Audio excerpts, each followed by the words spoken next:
happy to be back at home, playing in front of the 12th man. Had a great weekend. Excited to get back on the field again and competing. I think we have a lot of pieces falling into place that I'm really excited about. And like I said, just happy to be back at home. We have a lot of softball in the next 2 weeks, so it's going to tell us a lot. So I know it's early, but has this team already exceeded maybe your expectations? I know it's only 9 games, but I'm sure you had thoughts on concerns, but it looks like you're playing all the phases right now pretty well. I feel like we still have lots of room to grow, to be honest with you. I before the year started, I thought it was a coin flip. I felt like we were way more athletic, way more talented, but were we going to be able to put all the pieces together? Because as we all know, it's not always the most talented team. It's the team that kind of can bond together, work together, and fight for each other that wins. And so, which is why we put a lot of emphasis on kind of some of that team off the field units and made practices very competitive and hard and those types of things, because I felt like that was going to be the key to us being really good or, good. What do you learn from like these midweek games versus just one chance out there instead of a whole like 4 or 5 games? Yeah, I mean, I think Thursday is part of the tournament. It's just a long tournament, so I think last weekend, if you were there, and I know there wasn't streaming or any of those kind of things available, that was some really, really good softball teams. And going in the weekend, I felt like it could go one of 2 ways, and obviously it went a good way. And so for me, I think it says a lot of what we are capable of doing. Now we're going to have to do that consistently. And so you can't go up, get ready for a game and take things for granted, because as soon as you start taking things for granted, you start to lose, and we talk about it. We're not good enough to show up and not be on our A game. And so that's going to be something we hit home a lot this week of don't think you're too good for your own britches, because we'll get humbled really fast. So the game will humble you. And I thought there was just, Matt was there with us and Tyler, some really good stuff. We had some really close games and you didn't even feel it. And I thought that kind of impressed me and was different from years past was our hitters, there wasn't a panic. We faced some really good arms and they were still passing good information, making good decisions. Pitchers, same thing. Shaylee didn't have her best stuff, but she sure as heck competed her tail off on Sunday and got us, through 4 innings, and Levitt came in, and it was just a lot of things that I felt like you could see their confidence kind of come through. And so to go back to kind of your question, for me, it's less about the midweeks and tournaments and more about can we consistently show up day in and day out and put forth our best effort. You spoke about the ability to bond and the teams needing to bond. Obviously, you did a lot with war games, but the first road trip, where does that bond, that sisterhood, compare to where you think it needs to go for this team to truly be special? I think we still have some areas to improve. We do just small things where, we take different groups out together and with different coaches and just talk about like where you're from and, who you're about and kind of what makes you tick. And I think when you get to know people down to like who they are and not just what they do, I think it really brings a whole different level to the game. And then you understand kind of why somebody reacts the way they do. And then you don't take it personally, So we do a lot of stuff where we, don't have our phones. We do a lot of team meals together. And it's nothing major, but it's just that intentional time that we spend where we are connected as one-on-one with each other. So I will tell you the pitcher group is the closest that we've ever had here. And Shaylee's been a part of this program for now 5 years. And so, we've had, some pitchers have a really good weekend and some pitchers kind of struggle or different outings, and you can really feel how close they are. I'm sure you're not surprised by Allie's success at the plate. but just how impressed are you with that consistency that she's shown early?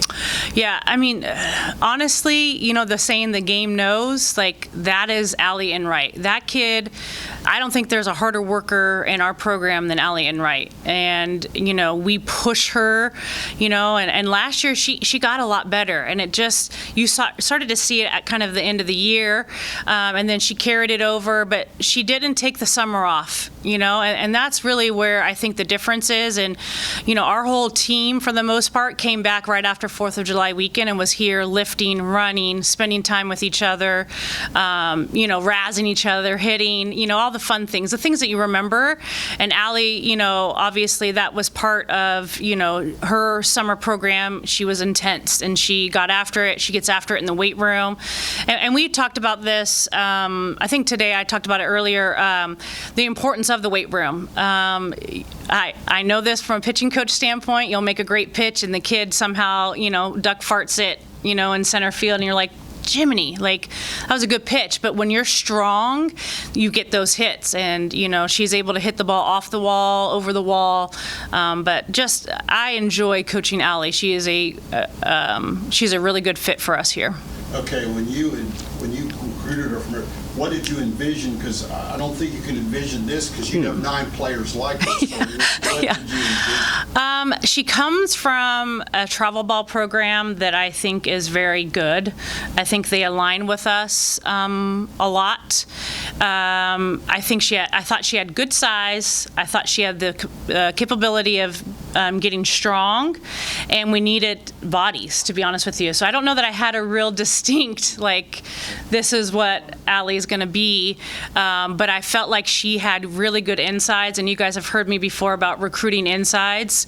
She has really good insides, and so I knew those pieces were there, and I think we can coach. And so when you have kids that I think align with you from a competitive standpoint, and you have first-class facilities and really good coaches, I think you're seeing what can happen. With a player like Allie who's put in so much work, how much does it mean to you to see her receive the recognition that she did for the conference this week? Yeah, I'm just happy for her, to be honest with you. Happy for our program. Like, it helps our program grow. We're in the limelight. I think in a lot of the polls, you guys know this, that I don't watch it, but my kids do at home. And, my son and my daughter is like, Emily Kennedy's everywhere. She's on every poll, her picture. And that's so good for our program, our brand, and who we are and who we want to be on a consistent basis. So for me, I'm really excited about the direction that we're headed. I'm excited about Allie getting what she deserves, and Texas A&M being in conversations. From what we've seen and heard, it feels like Emily Kennedy is in a different frame of mind this year, and you can kind of see it when you watch her throw. I know how much you work with pitchers, so Yeah. just what's the biggest difference you've seen from last year to this year with her? Well, I think she's a dog, and I talked to her about that. Like, go out there and, like, be who you are. I think our team loves playing behind her. She likes pressure. I put her in some situations last year. I think it was 3-0, bases loaded, like, here you go. And she just rises to the top, to be honest with you. And don't get me wrong, like, we've had some challenges, and she's had some hard days. But the thing that her and I have talked about is you have to go through the hard. You have to go through difficulties and struggles, and that's not easy for her, and she did it though. And we've talked about it this fall. I took away her curveball, which is her favorite pitch. Like, she is attached to that thing, and we had some conversations about it, and she's got really good parents at home, and so they were on board as well. And as crazy as that sounds, I think it's important, because when she calls home, like, coach is taking this away from me, you have to have somebody on the other end that listens to them, but also says, well, probably for a good reason. Let's see what it looks like. And she stayed with it. She had her 24-hour freak out. I usually let her have her 24 hours, and then she just was kind of like, okay, I can do this. And you've seen it. Like, her ability to go up and down right now has been amazing. And if you look at her splits, I would say last year she was over the plate too much, and she gets away with it because she throws over 70, but now she's throwing over 70 and spreading the plate. That's a nightmare.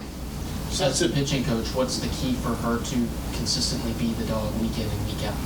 To be able to throw up and down. When she gets her velo up in the zone, that's a hard time. It makes hitters, you feel her velocity, and so for her to be able to go up and down, that's going to be the key. And we talked about it because the Lehigh game, she didn't have the results maybe that she wanted the first game of the season, and I was like, you were actually throwing fine, but you just didn't get these pitches up here. And so when you get these pitches up here, you get swings and misses. You make decisions harder. And it has a lot to do with kind of effective velocity. And so if I'm throwing 70, but I'm throwing 70 up and in, that feels this hard. And then if I'm throwing 70 down and away, it feels about 7 miles an hour, 6 miles an hour different. And so if I'm, kind of always staying down here, I don't ever make you feel kind of that spread. So that's really what we've talked about. And then we've really shaped her bullpens. I spent a lot of time mechanically, I would say, in the fall, and now it's all gone to command, very concrete, because she works better that way. Like hit a spot, hit a spot, hit a spot.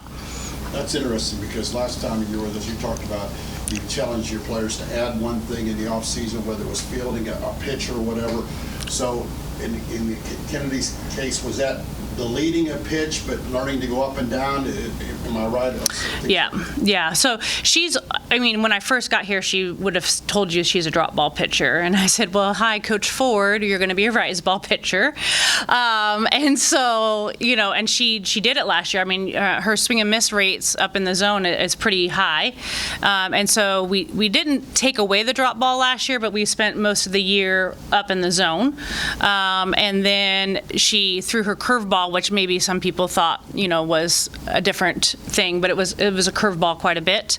And now we've reinsert the drop ball. So like in M's, in her defense, I would say, hey, you're going to be a rise ball pitcher. You've been a drop ball pitcher. And now year 2, I'm like, okay, we're going to insert the drop ball again. She's like, well, what the heck are you doing, crazy lady? And so she's trusted the process, though. And so now we've got her rise ball in a good spot. We can reinsert her drop ball. And then her curve is something that we can just kind of add, to the plate along with that changeup. So, yeah. Mm-hmm. The day in, day out approach. Would you say maybe that's something you went over Oregon? Satisfying the weekend just because they weren't comfortable at 4-0? And then how big will that make this weekend? Yeah. The numbers in front of it. Yeah, 100%. Sunday, I thought showed a lot of our character, to be honest with you, and honestly, Lefty was gassed, and we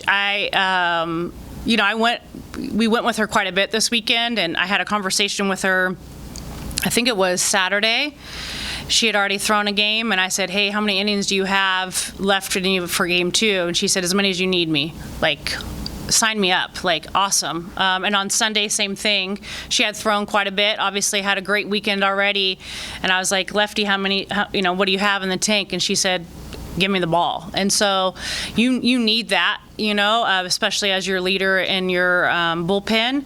And so then this weekend, it's going to be, again, can we focus back up and get our energy up? Because we're maybe, quote unquote, not playing. Every team we're playing this weekend is not going to be a tournament team, or wasn't a tournament team last year. But now we're playing with a little bit difference, a little bit of a target on our back. So these are all kind of things that are going to be important for us as a program as we grow.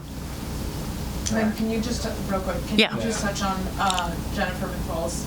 Yeah, I know. Excited to have McFalls back. We're going to do, obviously, we did it on purpose to do a little recognition of our alumni. She's thrown out the first pitch. I may not have told her that yet, so I'll throw it at her on Thursday or Friday when I see her. She'll be good.